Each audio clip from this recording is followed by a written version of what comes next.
My dear sisters and brothers, to do the will of the Father in heaven. How will we know that? Like the radio or the TV, we need to be tuned in so that we can get the messages from the different stations. But here, it is from God who is in heaven. How are we going to do that? Well, it is through the Spirit. We have our body, our mind, and our spirit. So what happens to us? We are most of the time in our thoughts and living in our body.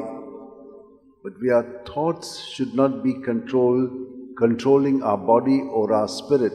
It is the Spirit who should control our thinking and our being. How are we to do that? Well, if you are present to your breath, then that is one way. What is another way?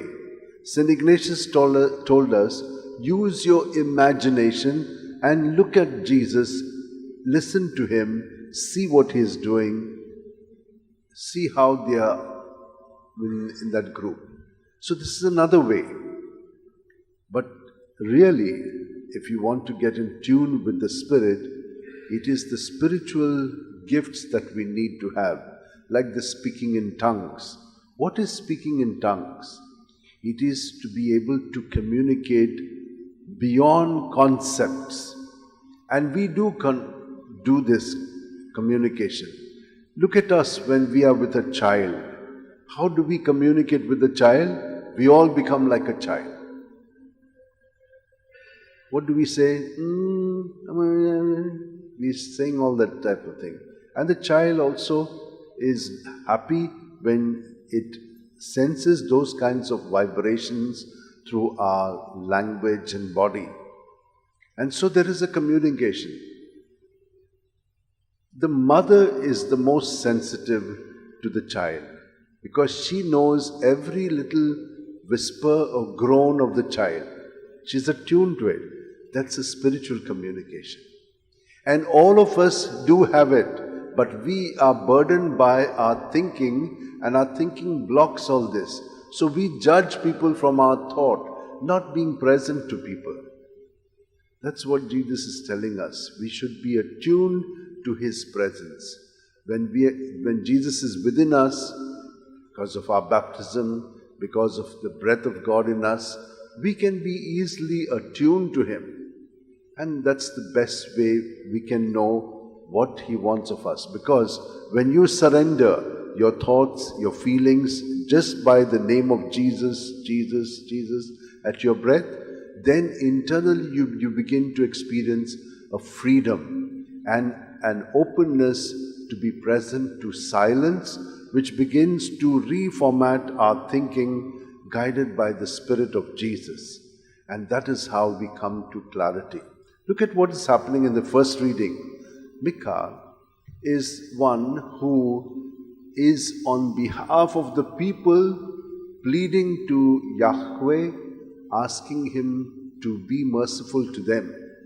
They are not. They are far away from Him. But on their behalf, He who is good is becoming like them and says, God, have mercy on your people.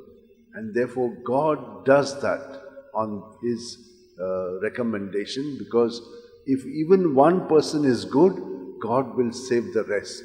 And that is why, my dear sisters and brothers, never be discouraged when everyone in the family is doing all kinds of things and you get disgusted with it. And only you are following the ways of the Lord. Continue to follow it then, because all of them are under the grip of the evil one. And so what happens?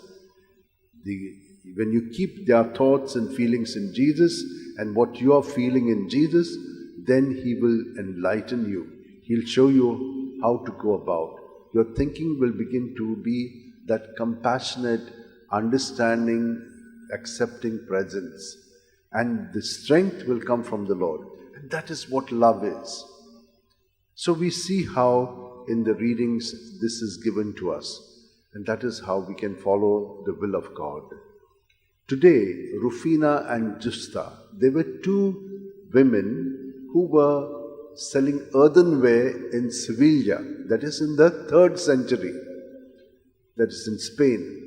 And when they experienced Jesus, they gave up all those things which were meant for other deities. So they started selling only pots and other things. Now, when they realized, the people realized that they were not doing that, and because they had a belief in Jesus, they came and broke all their pots.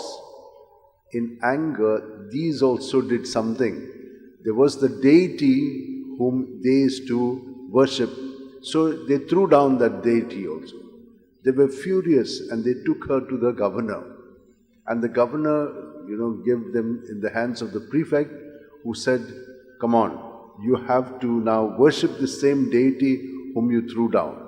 And they said, "Sorry, we are worshipping Jesus and we confess Jesus as our Lord."